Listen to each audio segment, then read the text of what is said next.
दोस्तों, एक आदमी अपनी जिंदगी में मस्त था, व्यस्त था। लेकिन अचानक एक दिन उसको अपने 11 साल पुरानी पत्नी की याद आ जाती है। उसको उसका गांव याद आ जाता है। उसको वहां का बगीचा याद आता है। उसको वहां का पोखरा याद आता है। उसको वहां की सड़कें याद आ जाती हैं। उसको इतना बेचैन कर देती हैं कि वो अगले दिन अपने घर से 70 किलोमीटर दूरी के अपनी पुरानी पत्नी के गांव पहुंच जाता है। वहां पे उन जगहों को देखकर बहुत खुश होता है और उदास भी हो जाता है। जब वो अपने पत्नी के बारे में जानने की कोशिश करता है तो उसे जो सच्चाई पता चलती है उससे वो रोने लगता है।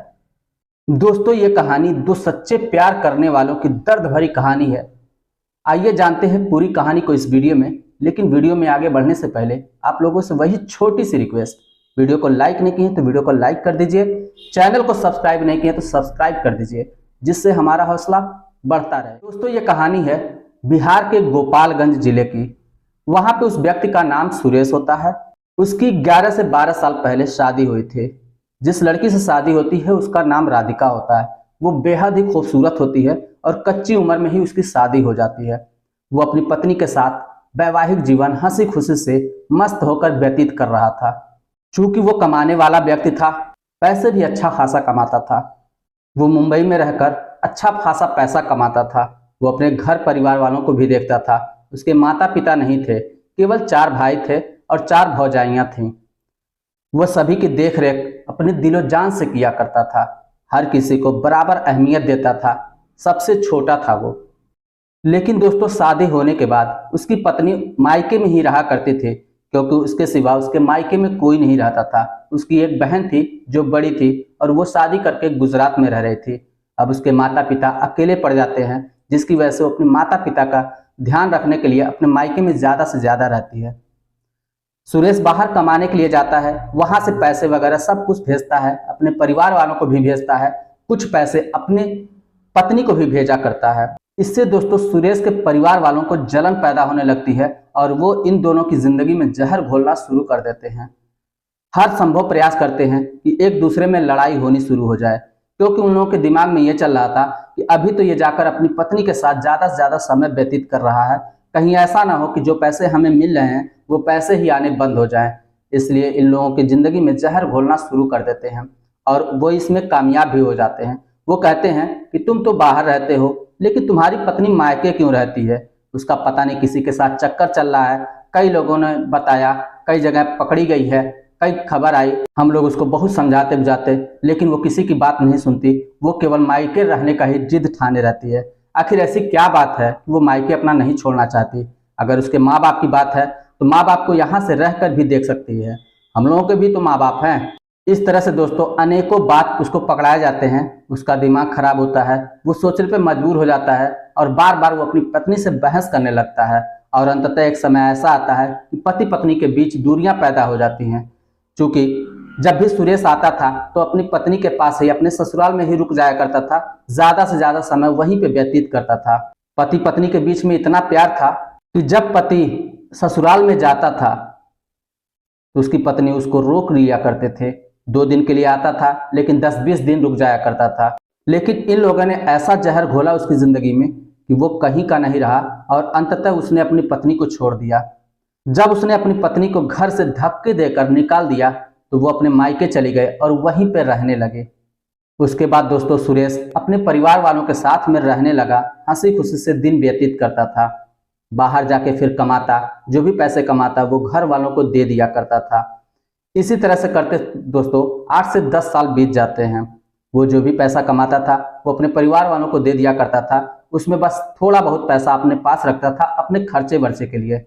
लेकिन एक दिन की बात है दोस्तों, उसका अचानक में एक्सीडेंट हो जाता है, जिससे उसका पैर फ्रैक्चर हो जाता है। वो वहाँ पे प्लास्टर तो करा लेता है। प्लास्टर कराने के बाद फिर डॉक्टर उसको रेस्ट करने के लिए बोलता है। जब डॉक्टर रेस्ट करने के लिए बोलता है तो सुरेश सोचता है कि यहाँ पे रह के मैं किसके पास बोझ बना रहूँगा।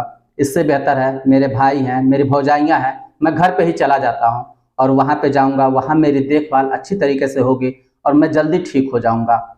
सुरेश वहाँ से घर चला आता है। घर आने के बाद उसके भाई और भौजाई थोड़े समय के लिए तो दुखी होते हैं, केवल दिखावे के लिए। फिर बोलते हैं अरे यहाँ पे कहाँ चले आए, वहीं पे इतने अच्छे अच्छे हॉस्पिटल थे, तुम वहीं पे दवा करा लिए होते। यहाँ पे आए हो, लोकल सोकल हॉस्पिटल है, यहाँ पे दवा भी अच्छा नहीं होगा, वहीं पे तुम अच्छा तरीके से दवा ववा करा लेते। तो सुरेश बोलता है आप लोगों को चिंता करने की कोई बात नहीं, मैंने प्लास्टर करा लिया है, मैंने दवाइयाँ भी ले ली हैं, मैं उसको खाऊंगा, जल्द ही ठीक हो जाऊंगा, और मुझे रेस्ट की ज़रूरत थी इसलिए मैं घर पे चला आया हूँ, और साथ ही साथ मुझे ताज़े ताज़े भोजन खाने की ज़रूरत थी जिससे जो है दवा जल्दी कंट्रोल करेगा, इसलिए मैं घर पे रहने लगा, और साथ ही साथ यहाँ पे 2-4 महीने बिता लूंगा, अपने रिश्तेदार अपने परिवार वालों के साथ भी रह लूंगा, सबसे मिलजुल भी लूंगा। दोस्तों सुरेश आता है 3 महीने के लिए, लेकिन वो धीरे धीरे 6 महीने उसको बीत जाते हैं। अब इस बीच में उसको एक एक चीज के लिए तरसा दिया जाता है, उसको लगने लगता है कि जो कुछ है वो पैसा ही है, पैसा नहीं है कोई रिश्ता नाता नहीं है, सारे लोग पैसे के लोभी हैं, कोई दिल से प्यार करने वाला नहीं है। उसको इतना सताया जाता है वो मजबूर हो जाता है, और हमेशा वो दिल ही दिल में रोता रहता है। वो सोचता है कि ऐसे भी लोग हो सकते हैं, वो भी मेरे सगे जो हैं, जिनके लिए मैं सब कुछ करता हूँ, आज मैं उन्हीं लोगों के ऊपर बोझ बना हुआ हूँ, वो लोग मुझे अपना बोझ समझ रहे हैं। दोस्तों अभी प्लास्टर कटा ही नहीं था कि तब तक ये लोग दबाव बनाना शुरू करते हैं कि तुम मुंबई चले जाओ, घर रहने से कोई फायदा नहीं है, वहां पे जाओगे 2-4 पैसा कमाओगे तभी परिवार का भरण पोषण होगा, देख ही रहे हो कितनी मजबूरियां हैं, कितनी परेशानियां हैं, एक एक पैसे की मोहताजी आ गई है। क्योंकि दोस्तों 4-6 महीने से जो पैसे इन लोगों को मिल रहे थे वो पैसे बंद हो चुके, 4-6 महीने में इन लोगों को कोई भी पैसा नहीं मिला। अब ये सोचते थे ये घर पे बोझ बन के क्या करेगा, इसलिए किसी भी हाल में उसको जो है मुंबई भेजना चाहते थे। जब सुनते सुनते एक दिन सुरेश का दिल दुख जाता है, तो अंत में कहता है ऐसा है, अब आज के बाद मैं आप लोगों को कोई भी पैसा नहीं दूंगा, आप लोग जैसे मर्जी वैसे जीजिए, मेरा जो पैसा है केवल मैं अपने लिए खर्च करूंगा, बाकी किसी को नहीं दूंगा। मेरा जो जर जमीन है उसमें बंटवारा कर लीजिए, मेरा हिस्सा जो बनता है वो दे दीजिए। पहले तो घर वाले खड़बड़ाते हैं, लेकिन जब नात रिश्तेदार को बुलाया जाता है, पंचायत की जाती है, तब इसको इसका हिस्सा मिलता है। हिस्सा मिलने के बाद वो किनारे रहने लगता है, अपना खुद से पकाने खाने लगता है। उसके बाद फिर दोस्तों ये मुंबई चला जाता है, वहाँ पे पैसे वगैरह कमाता है, जो भी पैसे कमाता है किसी को देना तो होता नहीं है, तो सारे पैसे इकट्ठे करते जाता है। इकट्ठे करते करते उसके 5-6 लाख रुपए हो जाते हैं। 5-6 लाख रुपए जब आता है यहाँ पे, तो फिर अपना घर बनवाना शुरू करता है। घर बनवाना जब शुरू करता है तो गाँव गिरोह को लोग ताना देते हैं कि क्या करोगे तुम घर बनवाकर, कौन है तुम्हारा आगे पीछे। इस तरह से बातें सुन सुन के उसका दिल दुख गया।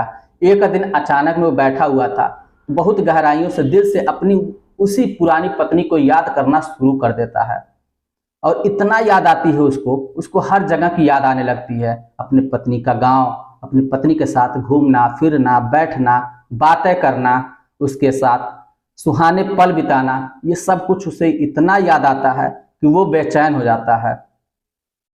शाम होती है, खाना खाता है, खाना खाने के बाद सो जाता है। सोने के बाद अभी दोस्तों ठीक से सुबह भी नहीं हुआ था, भोर का समय था। वो अपनी बाइक उठाता है और अपने घर से करीब 70 किलोमीटर दूरी पर वो तेज रफ्तार में अपनी पत्नी के गांव पहुंच जाता है। जब अपनी पत्नी के गांव पे पहुंचता है तो वहां पे देखता है कि सब कुछ बदल चुका होता है। पहले जो एक पुरानी चाय की दुकान हुआ करती थी, जहां पे वो बैठ के चाय पिया करता था, वो दुकान बंद थी, बहुत सी दुकानें खुल चुके थे। उस चौराहे को देखने लगता है जहां पे उसकी पत्नी उसको विदा करने के लिए आया करती थी। उस जगह को देखने लगता है जहां जहां वो अपनी पत्नी के साथ घूमा रहता है। ये सब देखकर उसे बड़ी खुशी महसूस होती है। फिर सोचता है कि क्यों ना चलूं, इधर कहीं तो राधिका दिख नहीं रही है, मैं चलता हूं उसके घर पर ही।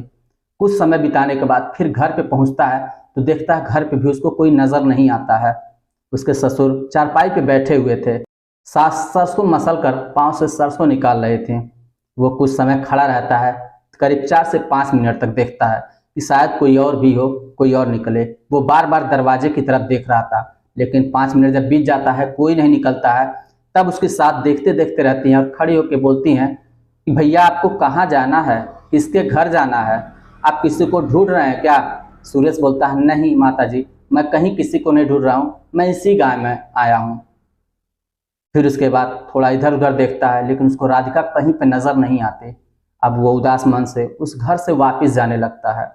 फिर वहां से निकलकर गांव के चौराहे पर आता है और वहां पे चारों तरफ फिर घूम घूम के उसकी नजरें राधिका को ढूंढ रही थी कि शायद राधिका इधर कहीं हो, लेकिन राधिका उसको नजर नहीं आती है। फिर वो एक दुकान पर बैठता है, वहां पे चाय पीता है, फिर जो है कुछ देर तक इधर से उधर देखता रहता है, लेकिन उसको राधिका नजर नहीं आती। वो चारों तरफ अपनी नज़रें घुमाता है मगर उसे कहीं भी नजर नहीं आती। जब उस राधिका का उसको कहीं पे भी पता नहीं चलता है तो वो उदास मन से, दुखी दिल से फिर धीरे धीरे अपने घर की तरफ वापस होने लगता है। अभी कुछ ही दूरी पर आया था, करीब 2 से 3 किलोमीटर, तो उसे ऐसा लगता है कि जैसे पीछे से कोई आवाज दे रहा हो कि अजी कहाँ जा रहे हो, मुझसे मिलने आए हो, मुझसे मिले बिना चले जाओगे। वो पीछे मुड़कर देखता है तो कोई नहीं होता है, लेकिन उसका दिल गवारा नहीं कर रहा था कि वो आगे जाए। वो सोचता है चलो यार, फिर दोबारा तो आना नहीं है, चलो एक बार घूम टहल के और दोबारा देख लेते हैं, हो सकता है राधिका कहीं मिल जाए। वो वापिस होता है तो फिर उसको वो रास्ता नजर आता है जिस रास्ते पे वो पहले गया हुआ था अपनी पत्नी के साथ। जो पहले कच्ची सड़क थी वो अब खड़ंजा हो चुका था। वो रास्ता एक तरफ पोखरे और एक तरफ बागीचे से होकर गुजरता था। वो उसी के बीच से जो रास्ता जाता था उसी रास्ते को पकड़कर आगे पहुंचता है। सोचता है क्योंकि गर्मियों का महीना था तो गर्मियों के महीने में गांव वाले सभी लोग इकट्ठा होकर वहीं पे हवा बयार खाने के लिए आया करते थे। तो वहां पे सोचता हो सकता है यहीं कहीं राधिका बैठी हो, चलो देख लेते हैं, जब आए हैं तो थोड़ा घूम टहल के भी देख लें। वो हर जगहों को देखता है, हर पल को महसूस करता है जो अपनी पत्नी के साथ बिताया हुआ था, लेकिन उसको राधिका नजर नहीं आती है। जब थोड़ी दूर जाता है तो देखता है कि बागीचे के किनारे में 8-10 बकरियां चर रही हैं। उसी के बीच में एक औरत बैठी हुई है, वो अपने गोद में बकरी का बच्चा लिए हुए उसको प्यार कर रही है। वो सोचता है चल के देख लूं, हो सकता है यही राधिका हो। वो उस औरत के करीब में बाइक लेकर जाता है और वहां पे अपनी बाइक को खड़ा करके बाइक पे ही बैठा रहता है। जब करीब एकदम पहुंच जाता है तो वो देखता है तो वो मारे खुशी से उछल जाता है। उसके अंदर ही अंदर खुशी का ठिकाना नहीं रहता है। वो सोचता है किस तरह से मैं शुरुआत करूं, किस तरह मैं इससे बात करूं, क्योंकि मैंने इसको 11 साल से एक बार भी बात नहीं किया है। फिर सोचता है कि वापिस चला जाऊं, लेकिन दिल नहीं मानता। तो कहता चलो यार, जो होगा देखा जाएगा, कुछ ना कुछ तो मैं बातें करके ही जाऊंगा, क्योंकि मैं अपनी पत्नी को लेने आया हूँ, अपनी पत्नी से मिलने आया हूँ और इसी को मेरी निगाहें ढूंढ रही थी मगर ये मिली नहीं। अब मिली है तो मैं अपनी नजरें नहीं इससे मिला पा रहा हूँ। बड़ी हिम्मत करके वो बोलता है ये बकरियां किसकी हैं? तो राधिका बोलती है बकरियां मेरी हैं। तो बोलता है मुझे एक बकरी लेनी है। वो बोलती है अभी बकरियां तैयार नहीं हैं, अभी सब छोटे छोटे बच्चे हैं। तो बोलता है वो बकरियां मुझे पालनी हैं, मुझे पालने के लिए लेना है। अब राधिका ये आवाज़ सुनती है तो वो पहचान जाती है, उसके दिल की धड़कन बढ़ जाती है। बोलती है आप कौन हैं? दोस्तों, वो हिम्मत नहीं कर पाता कि वो अपना नाम उसे बता सके। फिर राधिका बोलती है आप जो भी हैं, आप एक काम करिए, आप अपना मास्क और हेलमेट उतार दीजिए। दोस्तों, जब ये अपने ससुराल जा रहा था तो कोई इसे पहचाने नहीं, इसलिए मास्क और हेलमेट लगा कर गया हुआ था ताकि इसे कोई पहचान न सके। ये अपनी पत्नी को जब ढूंढ लेगा, जब उसके सामने हो लेगा, परिस्थितियों को देख लेगा, उसके बाद ही वो अपना मास्क और हेलमेट हटाएगा। पहले तो वो बोलता है कि मैं कोई चोर चक्का नहीं हूँ, आप डरिए नहीं। लेकिन राधिका बोलती है आप जो भी हैं मास्क और हेलमेट उतारिए। दोस्तों, सुरेश अपनी गाड़ी को खड़ा करता है, गाड़ी से उतर जाता है। उतरने के बाद मास्क और हेलमेट निकालता है। जब राधिका अपने पति सुरेश को देखती है तो उसकी आंखों से आंसू छलक जाते हैं। वो एक टक से निहारने लगती है और दूर से दहाड़े मार कर रोने लगती है। वो अपने आप को रोक नहीं पाती और अपने पति के सीने से जाकर लग जाती है। सुरेश भी अपनी पत्नी को अपनी बाहों में भर लेता है और वो भी जोर जोर से रोने लगता है। राधिका बोलती है इतने दिन कहाँ थे, इतना समय लगा दिए, मेरी आत्मा कब से पुकार रही थी, कब से मैं राह देख रही थी कि काश आज ही आ जाएं, आज ही आ जाएं, लेकिन तुम्हें आने में 11 साल लग गया और अब तक नहीं आए। आज आए हो इतने दिनों के बाद, कैसे याद आ गए? सुरेश रोते हुए बोलता है क्या करूं, मेरी आंखों पे पट्टी पड़ी हुई थी, इसलिए मैं सच नहीं देख पाया और मैंने तुम्हें दर दर की ठोकरें खाने के लिए छोड़ दिया, मुझे माफ कर दो। ये कहकर सुरेश रोने लगता है, साथ ही साथ राधिका भी रोने लगती है। वहां पे दूर खड़ी 2 औरतें होती हैं जो ये सब देख रही थी, तो धीरे धीरे बढ़ती हुई इधर ही आ जाती हैं। जब करीब में आती हैं तो वो सुरेश को देखती हैं, वो पहचान जाती हैं। बोलती हैं क्या भैया, इतने दिन लग गए आपको आने में, और देख रहे हैं अभी भी राधिका आप ही के नाम का सिंदूर लगा रही है। एकदम उदास है, एकदम चेहरा तो मासूम इसका वैसे ही है जैसा पहले था, लेकिन ना कोई श्रृंगार है, ना कुछ और है, ना कोई मेकअप है, कुछ भी नहीं है, बस केवल सिंदूर लगाती है। हम लोगों ने इसको मना किया लेकिन ये नहीं मानती। ये कहती है मेरे पति कहीं पर भी हैं, मरे तो नहीं हैं, जिंदा हैं। मैं इसी बहाने उनको याद करती रहूंगी और उन्हीं के नाम से पूरी जिंदगी गुजार दूंगी। सुरेश बोलता है पहले आप इसको संभालिए, उसके बाद कोई बात होगी। उसकी चाची करीब में आती हैं, राधिका को उससे छुड़ाने की कोशिश करती हैं, लेकिन पकड़ इतनी ज़्यादा थी कि छोड़ती ही नहीं है। अपनी पत्नी का इतना प्यार देखकर सुरेश दहाड़े मार के रोने लगता है। फिर राधिका की चाची दोनों को समझाती हैं और बोलती है आप लोग चुप रहिए और शांत होइए, जो भी बातें करनी है शांत होकर करिए। राधिका की चाची बहुत समझाती हैं, तब जाके राधिका थोड़ी सी दूरी बना के दूर खड़ी होकर एक टक से निहारे जाती है।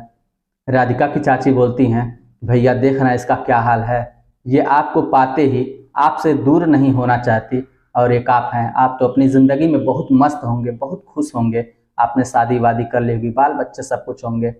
सुरेश बोलता है ऐसी कोई बात नहीं है, मैं भी अकेला ही हूँ और मैंने अभी कोई शादी नहीं की है, मैं राधिका से मिलने ही आया हूँ, या यूँ कहिए कि मैं राधिका को लेने आया हूँ। ये सुनकर उसकी चाची बहुत खुश होती हैं और वो भी जो है उनकी आंखों में आंसू आ जाते हैं और बोलती हैं ये तो बहुत अच्छी बात है, क्यों नहीं जाएगी, मेरी बिटिया ज़रूर जाएगी। राधिका बोलती है मेरी आंखें तरस गई थी इनको देखने के लिए, अब मैंने इनको जी भर के देख लिया, मुझे बहुत सुकून मिला। लेकिन चाची मैं एक बात बोलूं, मैं अब इस उम्र में अपने माता पिता को छोड़कर नहीं जा सकती, मेरा उनके सिवा कोई नहीं है। सुरेश बोलता है तुम्हें चिंता करने की कोई बात नहीं, अब मैं तुम्हें खोना नहीं चाहता, मैं तुम लोगों को, तुम्हारे माता पिता को, सबको एक साथ लेकर जाऊंगा। इस बात से सभी लोग बहुत खुश होते हैं। वहीं पे बैठकर थोड़ी बातचीत होती है, उसके बाद दोनों अपने घर चले जाते हैं। राधिका जब अपनी माँ के पास पहुंचती है तो वहीं पे जो है हाल चाल होता है, पानी उनी पीता है और वहीं पे रात बिताता है। इस तरीके से 4-6 दिन बीत जाते हैं। उसके बाद सुरेश बोलता है मैं घर जा रहा हूँ, वहाँ पे मैं घर बनवा रहा हूँ, घर बनवा लूँगा, उसके बाद फिर मैं आके सबको लेकर जाऊँगा, क्योंकि मैं अब उस घर में नहीं रह रहा हूँ। उस घर में तुम्हें तो जो पता ही है किस तरीके से हुआ, जिसकी वजह से हम लोग दूर हुए। अब मैं तुमसे दूर नहीं रहना चाहता, जब मैं घर बनवा लूँगा ना उसके बाद आऊँगा, सबको लेकर जाऊँगा। सुरेश आता है, अपने घर चला आता है, वो अपना घर वगैरह बनवा लेता है। जब घर पूरा तैयार हो जाता है फिर वो अपने ससुराल जाता है, अपनी पत्नी को विदा कराता है और अपने सास ससुर को बड़े मान सम्मान से अपने घर पर लेकर आता है। जब सुरेश के घर वाले इस बात को जानते हैं वो अपनी पत्नी को लेकर आया हुआ है, फिर से उसकी ज़िंदगी में जहर घोलने के लिए वहाँ पे पहुँच जाते हैं और बोलते हैं कि तुमको शादी ही करनी थी तो तुम हमसे बोल देते, हम तुम्हारी शादी करा देते। इस लड़की को तुम लेकर आए हो, 10-12 साल पता नहीं कहाँ गई होगी, क्या क्या गुल खिलाई होगी। लेकिन दोस्तों सच बताऊं, जब भी सुरेश के लिए कोई रिश्ता आता था शादी विवाह के लिए, तो यही लोग उस रिश्ते को भड़का दिया करते थे। यही लोग बोलते थे लड़का शराबी है, कबाबी है, इसी वजह से इसकी पहली पत्नी छोड़कर चली गई। क्या तुम लोग भी अपनी लड़की की शादी करके अपनी लड़की की जिंदगी बर्बाद करना चाहोगे? सुरेश अपने परिवार वालों की एक भी बात नहीं सुनता और बोलता है खबरदार, आज के बाद आप लोगों को मेरे द्वार पे आने की कोई ज़रूरत नहीं है, हम लोग जैसे भी हैं खुश हैं, आप लोग अपनी ज़िंदगी में खुश रहिए। दुरकार के वहाँ से हटा देता है और ये दोनों लोग फिर से राजी खुशी पति पत्नी की तरह हसीन पल बिताने शुरू कर देते हैं। तो दोस्तों आज की कहानी आपको कैसी लगी हमें कमेंट बॉक्स में लिखकर ज़रूर बताइए। चलिए फिर मिलते हैं नेक्स्ट वीडियो में, तब तक के लिए जय हिंद।